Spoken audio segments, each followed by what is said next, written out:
traps have achieved a good coating of rust, it's something you need to have the dye adhere to and kind of emboss itself, if you would, to the steel itself. So this is a nicely rusted trap. Some of the relatively new ones have a little bit of shine left on the traps. That's okay. That's nothing really to worry about.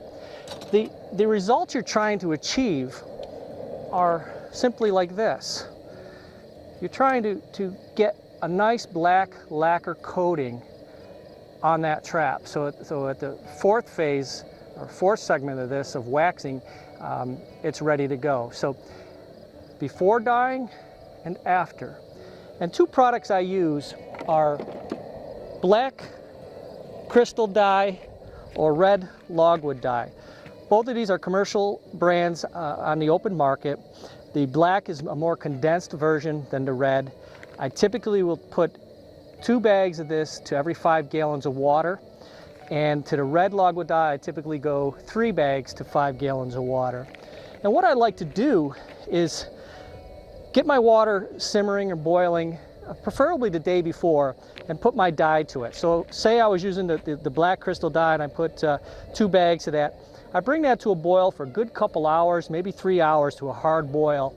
And then the steam will be coming off and it'll reduce some of the volume of the water. And what I like to do is pour a little more water in there to bring it up to the 5-gallon level, turn off the heat and let that sit all night. The next day, I like to bring it back up to boil and then bring it down to a simmer. And you'll have a nice black lacquer water, you know, almost tar-like, that your traps are ready to be immersed into. Now, years ago, I used to use walnut hulls, and they simply do work very good. And I've used just regular sumac, just the regular sumac. The problem with it is it's very time consuming. You got to boil those things down, and quite honestly, nowadays I don't have the time, so I need to be as efficient as I can. And these two products, commercially made, will certainly get the job done for you. So what I have going here now is I have already brought to a boil and simmered it back down, the pot of the previous day, full of the black crystal dye. And I have it just kind of rolling and simmering, if you would, right now. And I keep stirring a little bit. And it's really, you can see just by me putting the stick into that, how black it's gotten. Okay. You can use this dye, let it boil 2-3 hours once you did it, once you started boiling it, and use it then if you want. It's just, the blacker it is, the better it's going to come out on your trap. Remember, I'm trying to achieve a nice dark black trap, just like that. So by taking your rusty traps, you can take a bunch of these.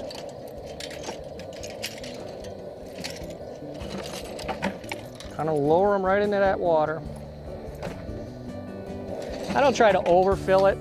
Like, you know, and time-wise, I keep it in there maybe 15 minutes each batch, until I start seeing that they take on a really nice black color. If you take them out too soon, often what happens is you don't really adhere, you don't get a black enough color, you get kind of a reddish brown. So you got to keep them in there, okay? Again, until you achieve the desired result, and mine is the blacker, the better on dyeing my traps. That's as simple as it gets. So this third step of dyeing, once you've achieved that, our last step is waxing traps, and I'll show you how I do that every year. I never go without waxing my K9 traps in particular.